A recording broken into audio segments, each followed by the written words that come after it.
Bonjour tout le monde. Hello everyone. Je suis extrêmement heureux de vous accueillir aujourd'hui pour une nouvelle conférence virtuelle du CDTS et pour ce lancement de livre. I am delighted to welcome you today for a new CLTS virtual talk and especially for this book launch. For those who don't know me, my name is Florian Martin-Bariteau. I am an associate professor of law and the University Research Chair in Technology and Society at the University of Ottawa. And I am also the director of the University of Ottawa Center for Law, Technology, and Society. And I'm here today with my colleague, Elizabeth Dubois. Hello, everyone. I'm Elizabeth Dubois. I am an associate professor at the University of Ottawa in the communication department. And together, Florian and I have written this book that we're going to launch today, Citizenship in a Connected Canada.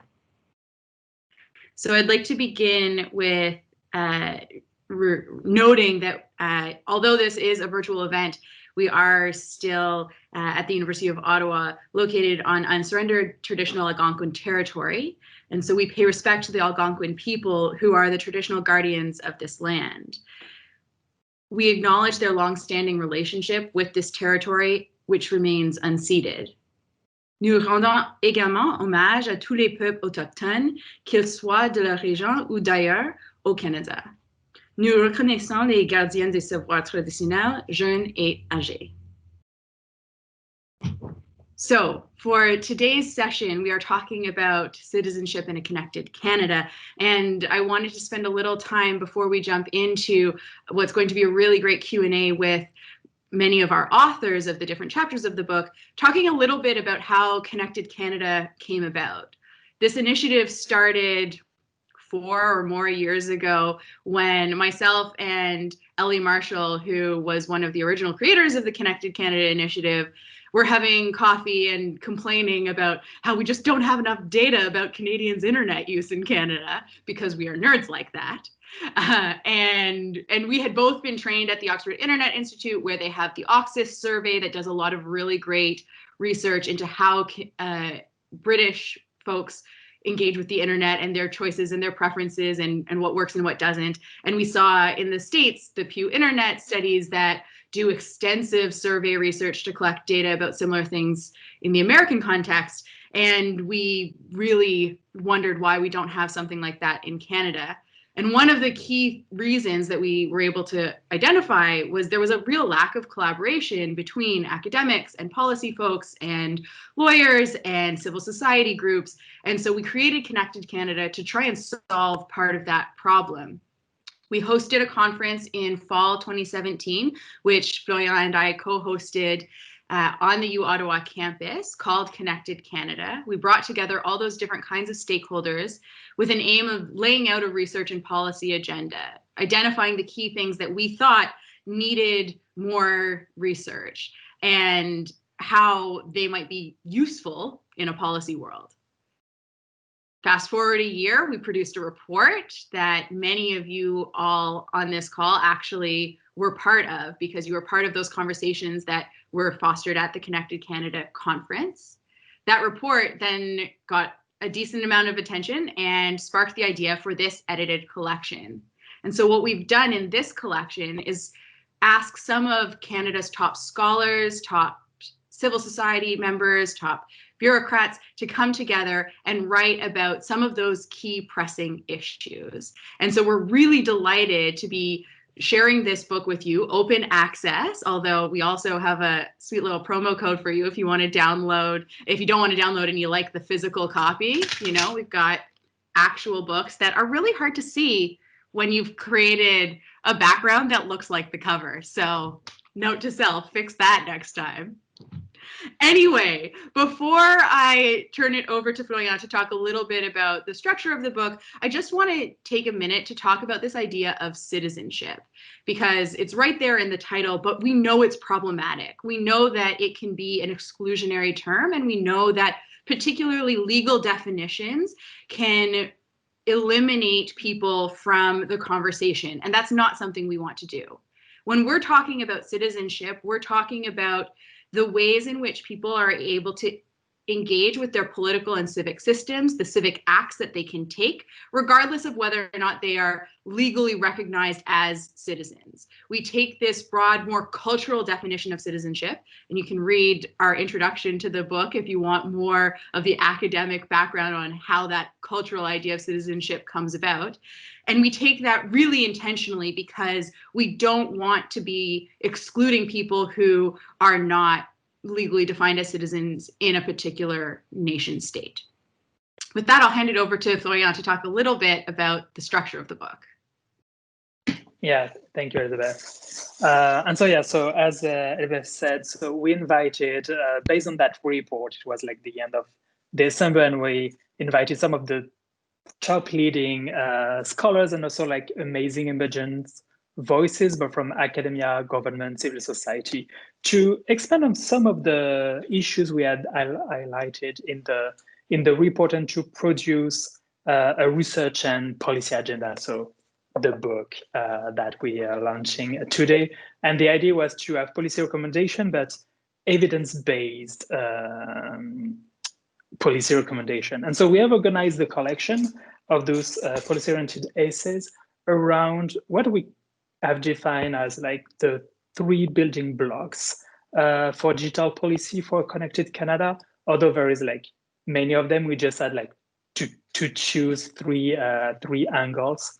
And so the book is divided in 3 parts about like how to build an inclusive society when you're like now in the digital context that our citizenship is just digital, then how to build democratic institutions and how to rethink our legal frameworks. And we all know that there is a lot to be done there. And so in part 1 about the building an inclusive society, we had invited community-based voices to examine opportunities and challenges for digital equity and inclusion, and that we kind of discuss in the report. And so the chapters in that part, and we will discuss this in the conversation, they examine the current landscape of digital civic participation, and they note some of the missing voices that we need to amplify to make sure that everybody is heard, that everybody is represented in our digital policies. Then in part 2, again, we have invited academics, public servants, activists to develop on a few areas that we identified regarding digital government, the journalist industry, and also like with a great chapter discussing tech lobbying on the Hill in Canada. And so all those chapters, they reflect on that relationship between the citizen and the political and democratic institution. And again, we have defined those notions in the introduction, and also in another chapter that we published in the Research Handbook on Digital Politics, edited by Will Durden. And finally, in part 3, so the one about the legal framework, we have invited key leading Canadian legal experts to discuss and maybe propose a redesign of our legal framework to allow for that inclusive society and to make sure that our democratic institution can thrive through the digital context. And so those are like key elements, key chapters in the collection. Of course, is just one part of the conversation. The book is not, it's not like an exhaustive list. We know that there is more to be done. It was a beginning, and actually in the conclusion, so we highlight many of the policy recommendations. There is a lot discussed in the book, and we put forward an ambitious research and policy agenda, but also we highlight some key areas where we need more work, and we will come back to this with Elizabeth, and that's actually the beginning. We said this 3 years ago, and again today, like that book is just one more step in the right direction. And so we invite like all of you to read it. So as we said, it's open access and available on connectedcanada.ca. So here's the book. So it's available in open access thanks to the Social Science and Humanities Research Centres of Canada that funded the conference through a connection grant, and also the publication of this book, and also thanks to the University Research Chair in Technology and Society. But we also invite you to buy a print copy if, like you, like me and Elizabeth, you just like loved the books, and also it's kind of the perfect end of year, gift for listeners in Canada and outside Canada. And the Ottawa Press is actually a discount for all orders of the book on their website. So the discount code was on the waiting slide, and we will send that to you in a few minutes, like in the chat, and also by email after the event. So there is a lot of there's a lot to impact in this collection. And today for the book launch, rather than listening to Elizabeth and I talking and discussing about citizenship in a digital context, which we could for like hours and hours, we thought it would be nicer to invite all our amazing authors to have a conversation with them, and for you to learn from like what are the key takeaways from the chapters, and how can we build like a better connected Canada. Wonderful. All right, so let's hop into it. I will say, if you've got questions for the authors, you can start popping them in the chat now. We are going to be going to the audience questions right after we finish asking each of the authors a question. Florian and I are going to take turns doing that. So feel free to go pop them in the chat now, and we'll be able to organize that for the open Q&A portion. So starting off with part one. Part one is building an inclusive society in a digital context. And we talk specifically about in a digital context rather than a digital society or digital citizenship. And we think that's important because society and citizenship have existed before digital contexts, and they will continue to exist. And we can't really separate the digital experience from the non-digital experience anymore. That's not really the reality we live in. So setting things out, we wanted to talk in part one about this idea of inclusivity.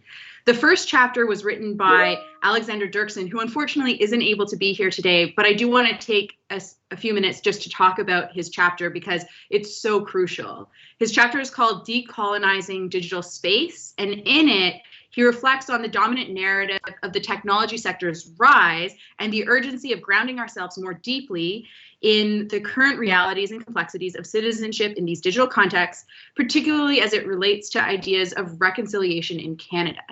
And this chapter, I think, does a very good job of setting out the conversation in a way that is unique to Canada and really essential if we're going to be developing research agendas and policy agendas that are responsive to the actual needs of people living on this territory. The chapter itself is an attempt to make an argument about how we need to support the emergence of decolonized digital spaces. And Dirksen in this chapter explains what he means by digital spaces and how they can be decolonized. So I definitely encourage you to all go take a look at that really fascinating chapter. Chapter 2, Telling a Different Story, Canadian Citizens and Their Democracy in the Digital Age, is written by two authors. Both of them are on the call, but I'm going to ask Adelina to respond to our very first question. And so in this chapter, the authors look at digital technologies and online communications and reflect on the fact that these are transforming political life. You know, for better or for worse, we've heard a lot in the news about the threats of digital tools on our democracy and on our politics. And in Canada in particular, there are a lot of anxieties surrounding social media and how it can undermine democracy. So what I'd like to ask you, Adelina, is can you talk a little bit about what you found in your work on how Canadians are thinking about their democracy in this digital age? What has the Samara Centre found about what Canadians are actually thinking about in this context? Yeah, thanks very much. So for those who might not be familiar with the Samara Centre, we're a nonpartisan charity dedicated to strengthening Canadian politics through research and programming. And every 2 years, we survey Canadians from across the country, asking them how they feel about our democracy and tracking indicators related to the health of Canada's democracy.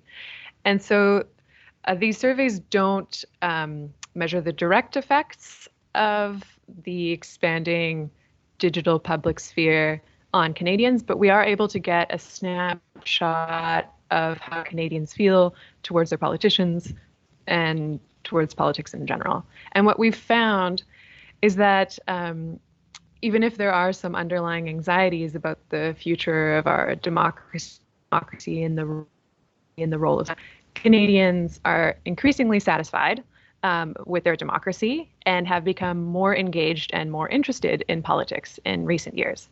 And although Canadians' trust in their elected representatives have never really been high to begin with, we haven't found any evidence that it's becoming worse. And in terms of populist sentiments and our tracking of anti-establishment views, it hasn't shown any uptick either. So all things considered, our findings show that scholars and students of Canadian politics and digital technologies, they shouldn't uncritically accept these narratives out there that our democracy is on the brink of collapse, or that we're moving towards a populist revolt. We need to be mindful of what the data shows. That's wonderful. Thank you. And I think your chapter does a really great job of articulating that data in a really accessible way. Sometimes surveys are not super accessible, but the Samara Center does a really fantastic job. So thank you. Oh, thank you. Thank you. Perfect. Yeah, thank you so much. And I already saw some questions in the chat, but we're going to continue in presenting the different chapters, and then we will come back to those questions. And so after discussing this, the book moved to just getting other kind of voices that sometimes we don't listen to, like the youth, and they're which are like the future of Canada. And so in that chapter, we have an amazing chapter in that book. Sorry, an amazing chapter by what I call the equality team, the equality crew. So led by Leslie Regan-Shade, co-authored with Jane Bailey, Jacqueline Burkle, Priscilla Regan, and Valerie Steves. So a lot of our friends. And so Leslie, in your chapter, you talk about digital inclusion of youth, and you talk about access, application, adoption. And could you maybe a bit explain what those terms mean and what is needed from policymakers? What do we need to do in Canada for them?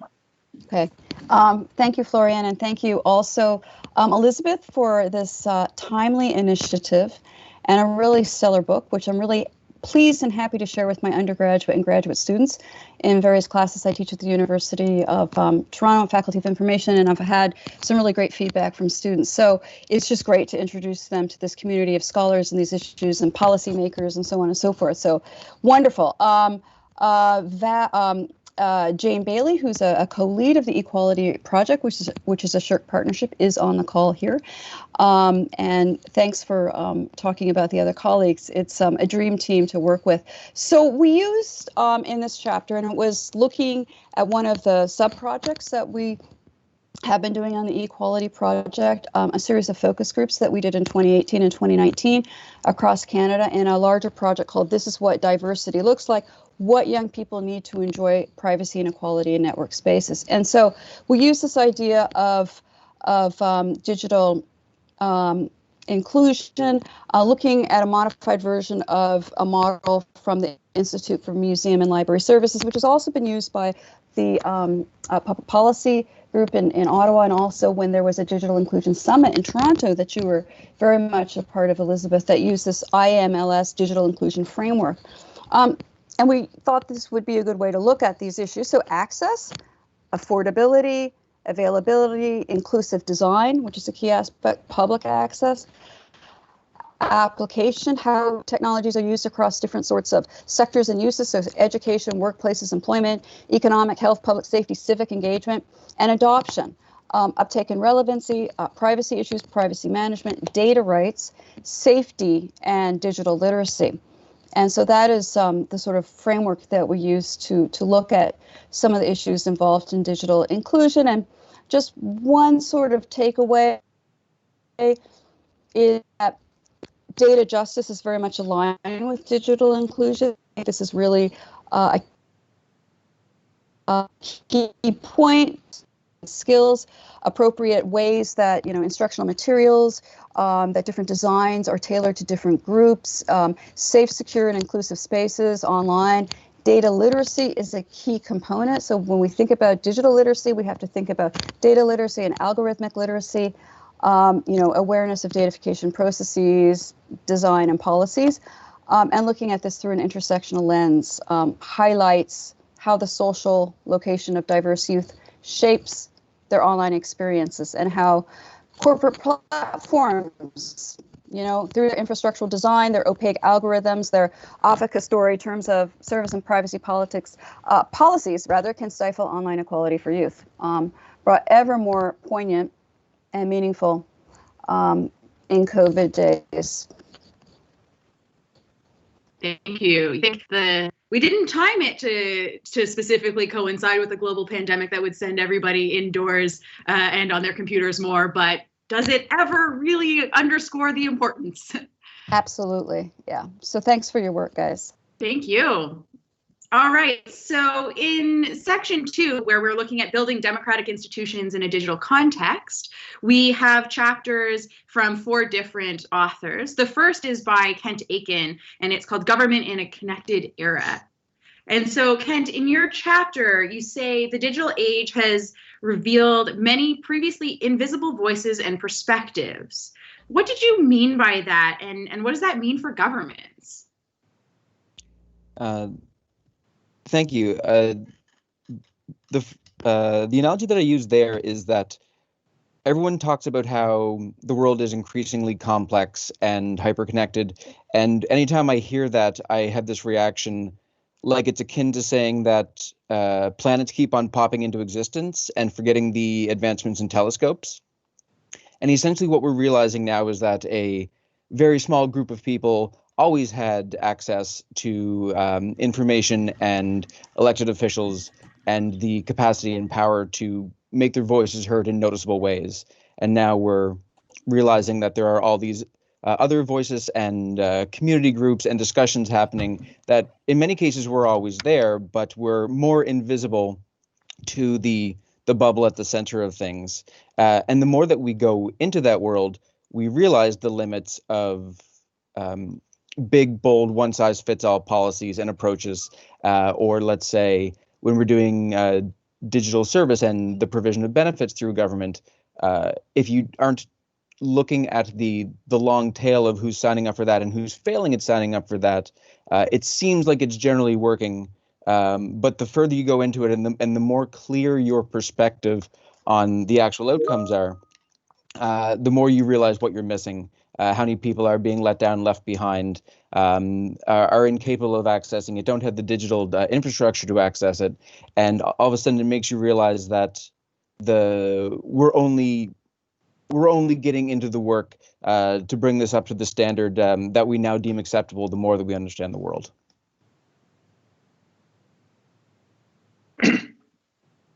Thank you, Kent. And when we discuss digital government, research and practice, etc., like one big aspect is data governance. And the next chapter in the book is from Amanda Clark. And so in your chapter, Amanda, you call data governance like an overlooked but crucial issue for digital governments. And so maybe could you tell us what it makes it so crucial, and how do we ensure it is not being actually like overlooked moving forward in Canada? Thanks. So to your question, I think really to understand, my goal with the chapter was really to highlight some of the data governance dilemmas that are coming at us fast and furiously with digital reforms in bureaucratic institutions and public service delivery organizations. And I think the reason that those data governance questions, questions like what kinds of data we want government to collect, how we want them to use those data, who should have access to those data, those questions were kind of ignored or not on the radar, in part because the past 10 years, it's been a significant slog and real uphill battle to try to get government organizations to digitize their services in a way that meets the needs and kind of service people in places and in ways that they want to be served in an online context. And so the reformers pushing this agenda had such a battle, I think, to convince political leaders and bureaucratic organizations to make those changes that they crafted a bit of a simplified narrative around this. It was a narrative which suggested that citizens expect their governments to act like Facebook and Apple and Google, that they simply want fast and easy to use services, friction-free interactions with the state, and that essentially, there was no drawback to that, and that in delivering those kinds of services, you would restore Canadians' trust in democracy.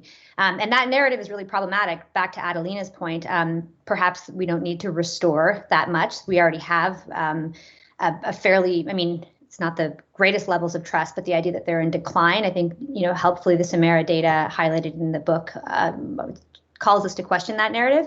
But I think also, now we're taking a hard look at what some of those digital service reforms entail, and they could break the social contract in very detrimental ways. They can involve outsourcing control over public services and data describing citizens to private actors who are unaccountable. The idea that we would want the state to behave like Facebook or Google is quite shocking, I think, given the techlash we've seen in the last few years. And so what I think we're seeing now, helpfully, is as some of these digital service reforms are coming down the line, a community of civil servants, of legal scholars, of public administration scholars, and of civil society groups are taking a hard look at what we lose when we digitize the state, and the risks that are at play when we combine government data sets, when we use artificial intelligence and automated decision making to dole out benefits and to make crucial decisions about citizens' access to state services. And that conversation is, in many cases, leading to the conclusion that we might want to really slow down the digitization of the state, and that, in fact, the strongest digital governments might be those that move much more slowly than tech firms, but that are very careful about ensuring there's trust and confidence in things like procedural fairness and equity and access to justice. Thank you, Amanda. That's really wonderful. And I think this idea of data governance is so essential. The next chapter, which is by Dr. Marilyn Young and Dr. Elf Hermida. And so in this chapter, we switch our focus from government towards another really crucial political actor, the journalism industry. And in your chapter, which is called The Conversation Canada, a case study of a not-for-profit journalism in a time of commercial media decline. And so in this chapter, you're talking about the case of The Conversation Canada to explore innovation in Canadian journalism ecosystem. And what I'd like to ask you is, can you tell us a little bit about how this specific case can inform us about how our ecosystem is actually evolving and what that means for citizens as we move forward? Thank you, Elizabeth. And thank you, Florian and Elizabeth. Congratulations on the book coming out. And congratulations to all the other contributors to this volume. My co-author, Marilyn Young, sends her regrets she couldn't join us today. This is part of a larger project looking at the sort of what's happening in the journalism space, particularly at this time when we have a very concentrated media system, commercial media, which has declined, cutting newsrooms, cutting outlets. And the idea that journalism startups, particularly in the non-profit sector, can act as saviors for journalism, contributing towards an informed citizenship. And this idea of where journalism organizations can come in to sort of repair and reform journalism We looked at the Conversation Canada. Marilyn and I co-founded this in 2017. We serve as board of directors, but we have no financial interest. We get no money for it. We're both tenured academics at UBC. That's our day job. The idea here is to see what kind of intervention can we do through a nonprofit, and then see how can that affect the media landscape here. And I think to answer your question, one of the things that we take from this is thinking through the relevance and the purpose of the journalism. So the Conversation Canada as a nonprofit model serves different audiences. It solves different problems. It solves the problem of universities and academics trying to make their expertise and knowledge accessible and have broad reach and distribution and amplification. And journalism is quite good at taking complex ideas and conveying them to the public. So it addresses the needs of scholars and universities.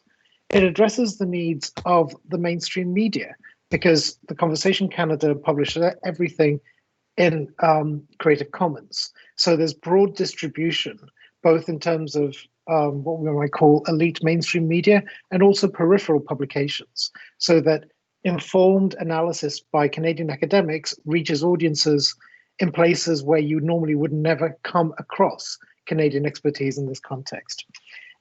And that serves the purpose of the audience because it makes scholarly expertise, informed commentary, informed analysis available to them without any barriers, in a way that they're accessing and reading, say, the work you've done, Florian, or the work you've done, Elizabeth, without really knowing, oh, this is an academic from the University of Ottawa.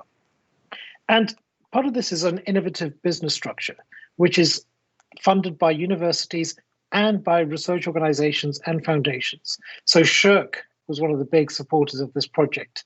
Universities are a big supporter of this project, and there are some foundations. So it's also diversifying the model there in terms of saying the relevance of journalism is to help informed commentary into the public sphere. Academics have the expertise, journalists have the ability to convert that expertise to the public. And so through this partnership between journalists and academics, funded with a broad range of funding, you see a different approach to journalism, and seeing this as an intervention in the media system. And part of the aim of the project is to try to bring in voices from underrepresented communities of color, Indigenous communities, into the mainstream media through this vehicle. So I think the lessons here, when we look at Canada, which has more than 70 startups in the last 20 years, largely in the nonprofit sector, is to say, answer the needs of different audiences and different communities so that your funders, the people involved in the journalism, and the audiences all have a common goal together, which is having expert analysis at their fingertips, readily accessible in a form that they can access and understand. Thank you, Dr. Hermida. Another core term that is floating around quite a lot, and I think deserves a little unpacking, is the idea of digital rights. And that's where our final chapter in this section comes in. Megan Breda wrote, Influencing the Internet, Lobbyists and Interest Groups' Impact on Digital Rights in Canada. And so, Megan, the question for you that I've got is, what are the implications of the relationships between lobbyists, legislators, and policy professionals on digital rights? You did this really great case study that brings together these different perspectives. Can you explain why those perspectives are necessary and what it means for digital rights? So what this is really all about is our quality of information that the people who make decisions have. So, quality of information is really going to impact the way that people are able to conceptualize and weigh the pros and cons of different types of regulation or policy that we might put in place. And in this time, this research was performed in 2018, and then this chapter was written after that. So this was in a time of great flux where the agenda was really being set in Parliament and around Parliament, particularly by lobbyists, around the digital rights agenda and the digital charter that the Liberal Party put out in 2019. So it was a really interesting time, and this research was right after the Cambridge Analytica scandal, to be thinking about what kind of that information are they getting? What kind of biases does it hold? What kind of agendas are being presented to those who make the decisions? And really, do they have the critical expertise and the different insights to be able to challenge those narratives and come up with counter narratives for what we want to see? And really what we want to see here, or what many of us would like to see, is a digital rights agenda that is fair and appropriate and in the interest of citizens, not in the interest of companies and those who hold what we call platform power, the power of these infrastructural organizations like Google and Facebook and Twitter, who in many ways are representing lots of our institutional needs, or even are the literal platform on which our institutional democratic processes run. And today, where Zoom is where our parliament happens. So platform power kind of increases greatly. So really, the relationships, that trust narrative, the quality of information, and the closeness and transparency of the relationships between all the different actors who might be influencing the agenda and the information that legislators get can really impact the flavor, the tone, and perhaps what's even created and legislated into our more concrete digital rights agenda. Thank you so much, Megan. And so talking about like the politics, the Hill, and like digital rights, it leads naturally to our third and last part of the book about the legal framework. And it's a part that is so timely. As Elizabeth said, you know, when we started that book, it was way before COVID. And we have that first sentence in the introduction, which is like, citizenship has become digital. And actually one of the peer reviewers was like, are you sure? Are we really like living our lives online? And then the pandemic like happened, and our reply was like, yeah, pretty sure that this is what is actually happening. And so that's the same. You know, while everybody was working on the book, the government of Canada published their like digital charter, which was basically just an electoral platform for the election. Let's not like lie to each other. And basically that book is an implementation guide to the then proposed digital charter. In between, the government of Canada came like with C10, with C11. Maybe one could wish that read the book. It was not yet published. Now it's published. Hopefully they will come back and read the book. And so one of the first chapters that we have in that section is from Marina Pavlovich.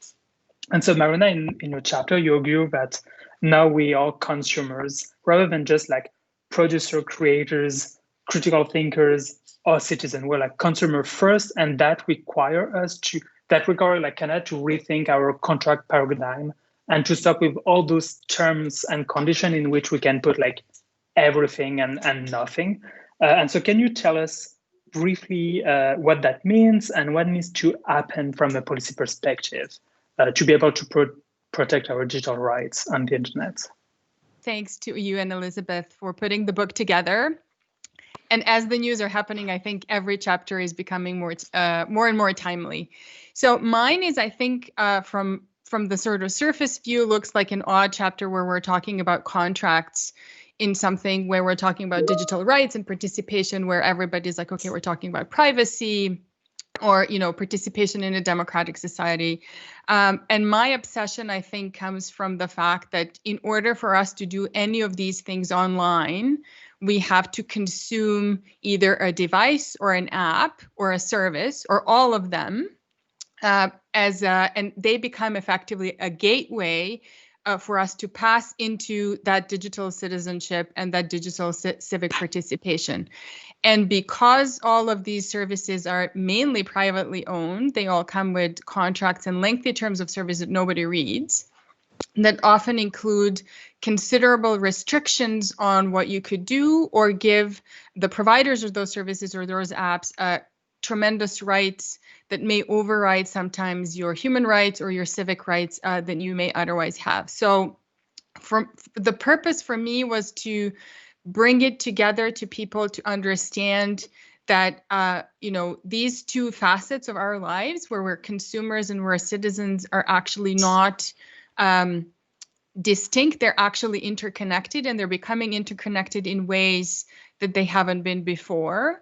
And that when we talk about digital governance and policymaking, that we often talk about these public instruments and legislation, and we kind of leave these private instruments and contracts aside. And then from the policy perspective, I would like our governments, various levels of governments, to start looking into these contracts as incredibly powerful regulatory mechanisms and finding ways to ensure that some of the rights that we have that we thought are inalienable actually do not get alienated by these particular contracts. So it was really to bring this sort of private and public spheres together through the realm of these contracts that I think are really important, and are, it intersects with many chapters, including the one with youth. You can't be participating as a student in education if you haven't had a Google account, and your parents have to sign on terms of use, and they have all sorts of restrictions, and we're forming a digital footprint for the youth, not knowing where that data is going to go, and giving powers to these powerful private organizations. So that's sort of in a nutshell what I was trying to do. I don't know if I did it successfully, but anyway, it was so much fun for me to write this and be part of this great group. So thank you both.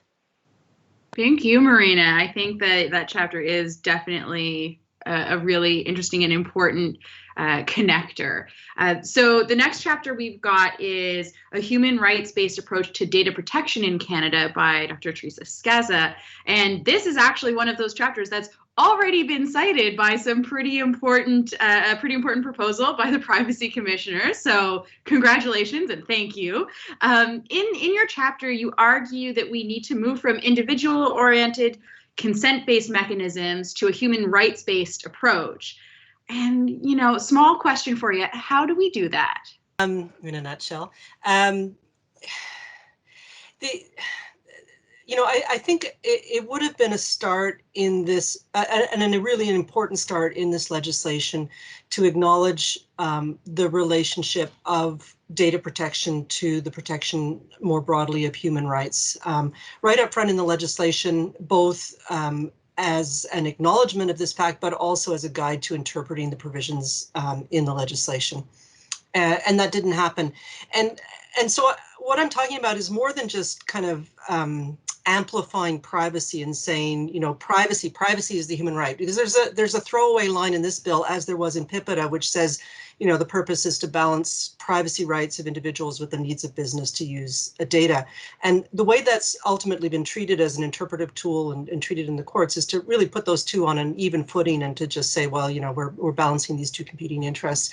And the focus on individual privacy rights, just as the focus on consent as the core of the legislation, also sort of puts all of the emphasis on the individual's choice, and privacy being about individual's choice. And I think that what we're seeing in a society in which data is collected from just about every activity we engage in, and that data is used in an increasingly broad variety of ways, is that it's quite evident that the impacts on human rights are much broader than just with respect to individual choice and autonomy. And autonomy and dignity are important values, but for example, data is very clearly linked to issues of equality and discrimination. There's a lot of discussion of this in artificial intelligence, for example, where large quantities of personal data may be used to feed the algorithms that make decisions about people, and that data is collected in a broad range of circumstances, and there are issues around the transparency of that collection and so on.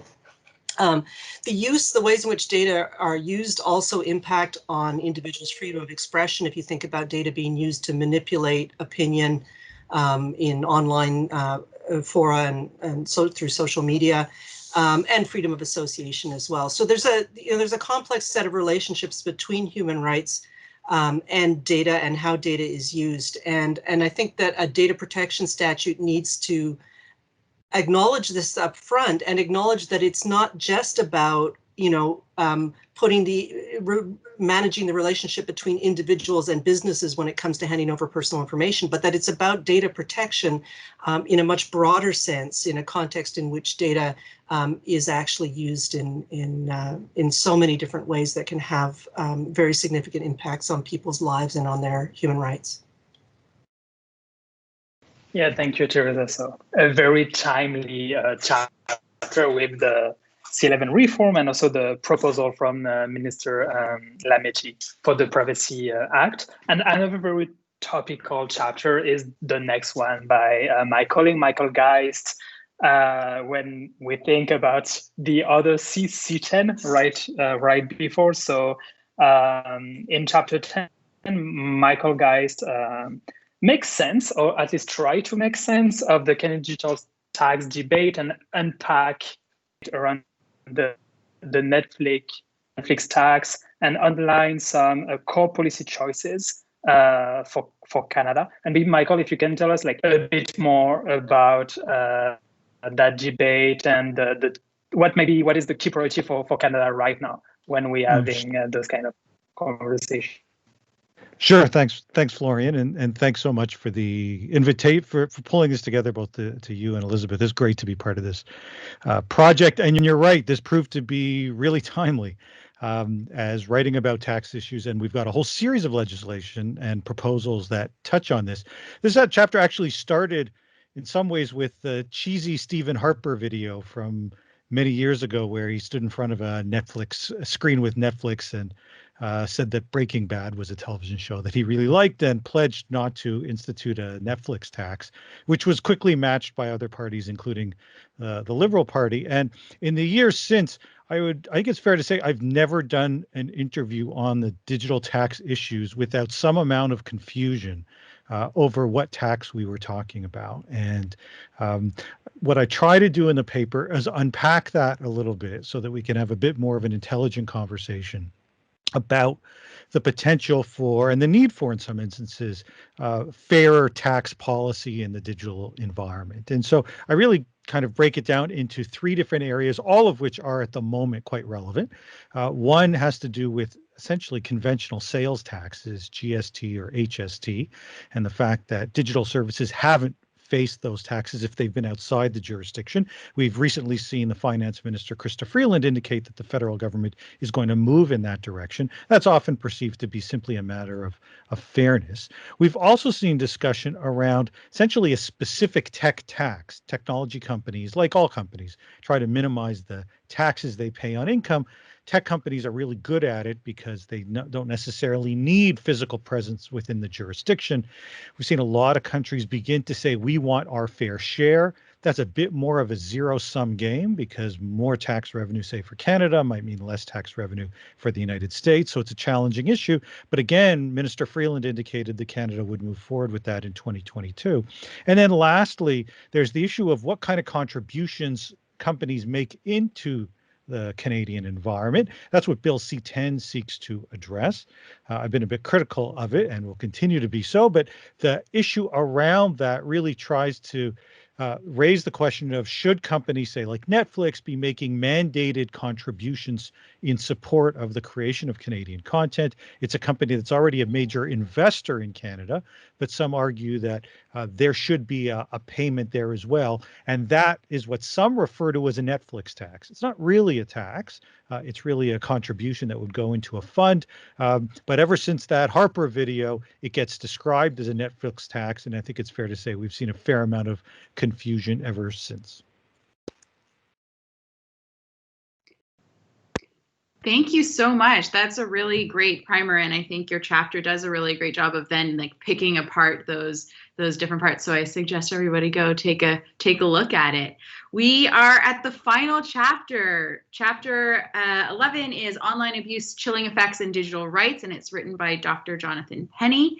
And John, I'd like you to talk to us a little bit more about chilling effects and what exactly it is we're worried about, and what you think we should be thinking about when we're developing policy and regulations responding to things like online abuse, because you do a great job in the chapter of taking the normal idea of chilling effects and then explaining that it's a bit more complex. Thanks so much, Elizabeth. And first I want to say, thanks so much for the invitation to contribute to this excellent volume, and congratulations to both you and Florian for having the vision for putting this volume together, and to Ellie Marshall for asking some of those questions way back at the very beginning, for sure. This concept of chilling effects is a concept that a lot of my research in recent years has focused on, and it's a concept that's raised in law, it's raised by journalists, it's raised by politicians and public policy wonks in a range of different contexts. It's the idea or concern that in most contexts that laws or government surveillance or corporate data gathering may have a chilling effect. That is a deterrent effect on people's willingness to exercise their rights and freedoms. And when we're speaking about this in the digital context, that would be exercising our right to engage, to share, to speak and express online. And in my chapter, I talk about a particularly salient issue today, and that's the challenge of online harassment and online abuse. Surveys show this is a problem in Canada. Surveys show, half of young people have experienced online harassment. 1 in 3 parents know a cyberbullying victim. There are real challenges in this context, and surveys also show Canadians want politicians to do more about online abuse. But one of the ongoing challenges in this context has always been concerns about chilling effects. That if you enact laws that try to address challenges of online harassment and online speech, there are concerns that those kinds of laws may have a chilling effect on people's speech, right? So if you're targeting maybe people's aggressive online engagement, that might deter those people for concern that they might be prosecuted or face some kind of legal liability under the law. What I do in this chapter is I introduce some new empirical research that is out there in the field that examines chilling effects, both my work, but work done by other authors and researchers as well.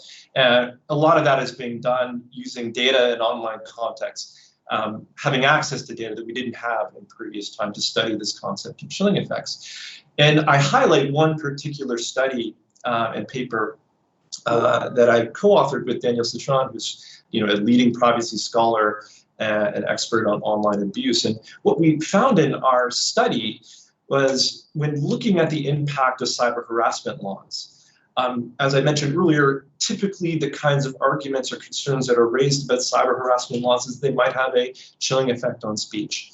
What we found in this study, and I'll say this, a lot of my work is focused on chilling effects. Chilling effects are real. Surveillance does have chilling effects. Laws can and do have chilling effects in context. But it came to cyber harassment laws, laws that were tailored to address online abuse. While there was some more general concerns or chilling effects that resulted, it was pretty negligible. Participants in our study overall indicated that awareness of these kinds of laws, they were more likely to engage. But in particular, we found a gender effect. That is, women who are disproportionately victims of online harassment and abuse found that this kind of law, it had a salutary effect, that they were more likely to share, more likely to engage and speak and share online. And so this really connects to some of the big themes in this broader volume. If we talk about a connected Canada, if we want to talk about digital citizenship, we have to recognize that to have a truly connected Canada is to bring more voices, voices of marginal groups, women who are disproportionately targeted, minorities who are disproportionately targeted by these online abuse challenges. And so bringing this new evidence to inform this debate in this chapter is part of what the chapter is about, and thinking about some of the implications for some of the broader public policy solutions out there.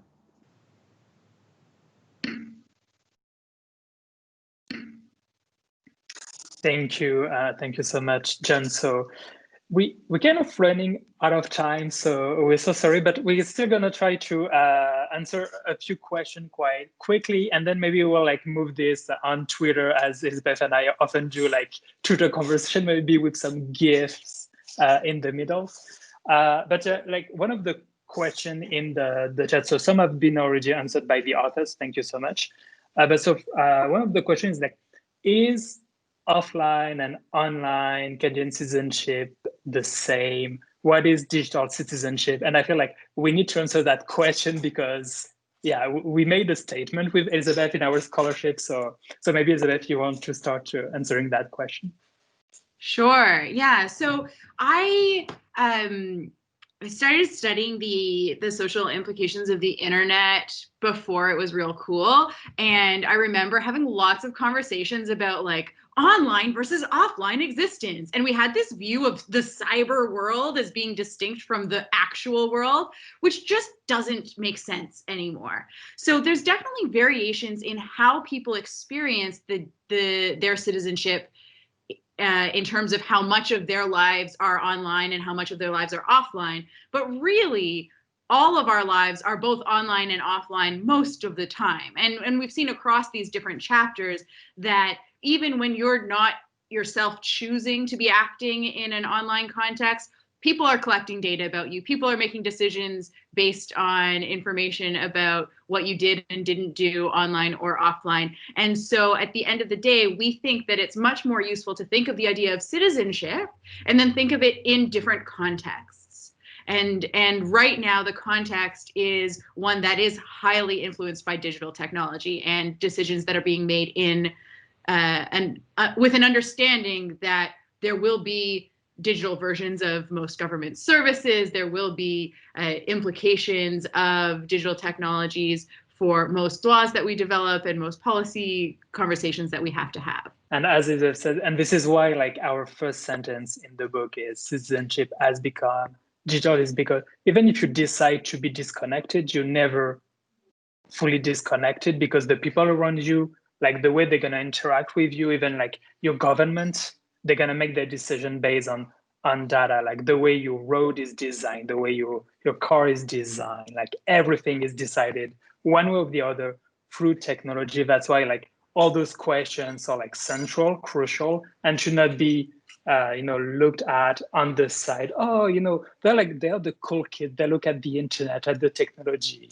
like they're not doing the real stuff. No, this is what we're living in right now, and this is why we try to merge this and discuss about like a context rather than like another kind of citizenship. So Sally, I think we're kind of running out of time, and we're mindful that you all have like classes, meetings, etc. But so to answer some of the question on the chat, so the recording will be made available on YouTube very soon, and on the website of the initiative, so connectedcanada.ca, where you can also find the book to download, to buy, and we will send to everybody an email with the discount code right after the event. And we will try to answer on Twitter to the questions you had in the conversation. Thank you again to all our amazing authors. So first for committing to that book and to the different rounds of peer reviews. And for being with us today. We never expected to have almost everybody on the call. So thank you so much again for all your hard work. Yeah, thank you so much. This has been a long journey, but we also made you guys work really fast. So we really appreciate it. Thank you so, so much. And to anybody who has additional questions that come up after this call, you are welcome to find us on Twitter and we will respond to the best of our abilities. Exactly. Merci à toutes et à tous. Passez une belle fin de journée. Au revoir. Bye bye.